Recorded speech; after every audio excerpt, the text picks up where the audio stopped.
Hétéronormativité, sororité, pression sociale et professionnelle de la femme dans notre société contemporaine, le nombre de likes sur Twitter, le harcèlement dans les startups, devenir adulte, ou encore le cheat post, le deuil à affronter la liberté sexuelle, vivre seul, assumer le regard des autres quand on se sent seul, grosse, immature, illégitime, incapable. Le livre de Lucie Ronfaux-Hasard, Les règles du jeu, est solaire. Il éclaire plein d'enjeux contemporains. Il n'évoque pas seulement les règles. Ce n'est pas un roman féministe pour être un roman féministe. C'est un roman authentique, moderne, vivant, qui mêle doute, échec et radicalité. Son autrice a 30 ans, elle a fait Sciences Po Paris et elle en est ressortie différente. Bonjour Lucie, vous avez donc fait Sciences Po Paris. Pourquoi avoir choisi cette école pour vos études ? C'est une bonne question. En fait, je veux être journaliste depuis que je suis petite. C'est un peu un rêve d'enfant. Et en fait, assez bêtement, j'ai demandé à mes parents comment devenir journaliste. J'avais 7-8 ans. Et mon père m'a dit Sciences Po. Sciences Po, c'est la voie royale. Et du coup, j'ai toujours gardé un peu ça en tête. Et il se trouve que quand je suis arrivée au lycée et que j'ai commencé à faire mes recherches, j'ai constaté qu'effectivement, Sciences Po, c'était pas mal pour être journaliste. Donc assez bêtement, j'ai suivi les recommandations de mon père et je suis rentrée à Sciences Po.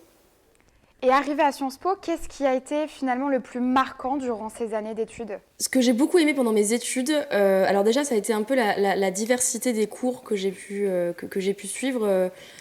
Aussi bien, j'ai fait du journalisme assez rapidement, même en licence. J'ai eu pas mal de cours sur le féminisme, sur la culture anglaise. J'ai eu des cours de jeux de société. Enfin, c'était un peu une diversité que j'ai trouvée très enrichissante. Et après, moi, j'ai fait donc le master de journalisme de Sciences Po Paris.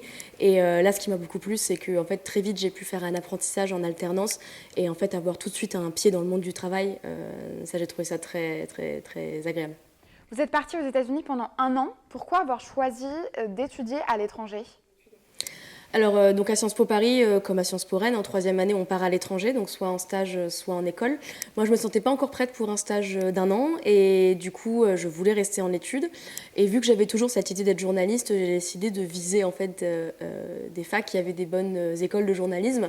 Et en fait, c'est comme ça que j'ai fini à UNC, à Chapel Hill, en Caroline du Nord, aux États-Unis, parce qu'en fait, elle a une école de journalisme très réputée et que je n'avais pas d'attirance particulière pour les États-Unis, mais ça parlait anglais, ça faisait du journalisme, alors je me suis dit, on y va, et j'ai pas regretté, c'était super. Vous vous êtes spécialisé dans le domaine du journalisme et surtout des hautes technologies. Vous faites aujourd'hui de nombreux articles sur les dangers des réseaux sociaux, sur leur hyperréactivité, les dérives de Twitter surtout. Qu'est-ce que ça représente aujourd'hui, tout ce monde des réseaux, et peut-on réellement s'en passer ? Moi, je pense que parler du numérique aujourd'hui, c'est parler de la société. C'est pas deux sujets qui sont séparés, c'est des sujets qui sont interconnectés, parce qu'en fait, notre monde est numérisé et que même si vous n'êtes pas un geek, même si vous ne maîtrisez pas la tech, vous êtes utilisateur et utilisatrice de tech et de nouvelles technologies, et donc il faut s'en préoccuper.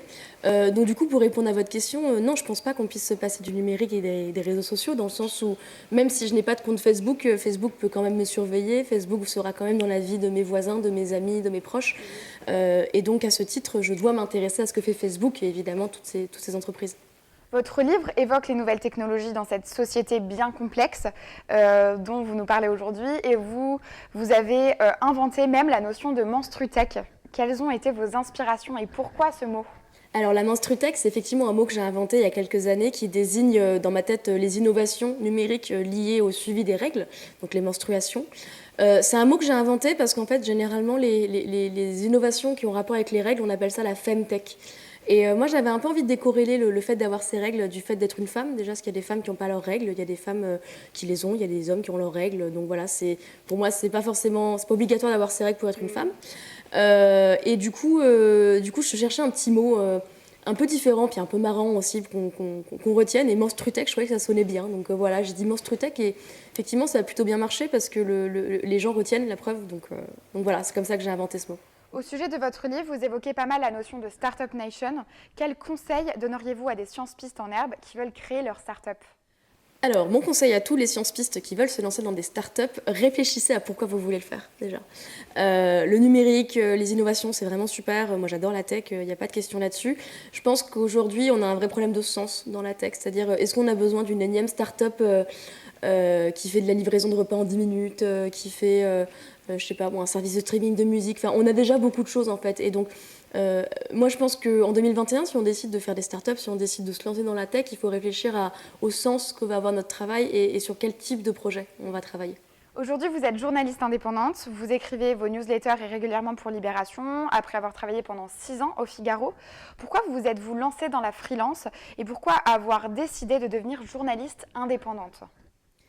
Alors j'ai décidé de devenir journaliste indépendante après 6 ans et demi au Figaro, donc au service tech du Figaro Économie, qui a été une expérience très enrichissante dans laquelle j'ai beaucoup appris.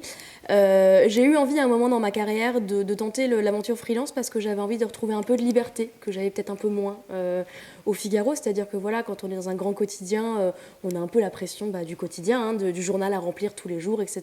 Donc parfois on fait des articles assez rapidement, en speed et tout. Maintenant que je suis freelance, en fait, je peux bosser sur ce que je veux, quand je veux, de la manière dont je le veux, et cette liberté, alors qui se paie au prix d'une certaine précarité financière, faut pas se mentir, mais c'est une liberté que moi j'apprécie beaucoup. Vous faites la promo de votre livre aujourd'hui et depuis quelques mois maintenant. Vous enchaînez les newsletters, les tweets. Vous vous projetez où dans quelques années, Lucie? Et avec un nouveau livre à publier? Alors effectivement, je publie un nouveau livre en début d'année prochaine, toujours aux éditions La Ville Brûle.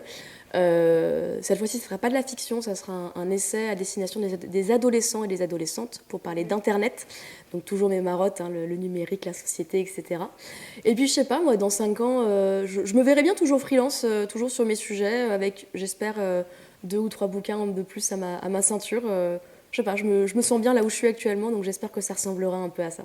Merci pour cet échange, merci d'être venu à Sciences Po Rennes pour témoigner de votre expérience et merci d'avoir partagé votre authenticité. Votre livre est à retrouver aux éditions La Ville Brûle, Les règles du jeu. Merci Lucie.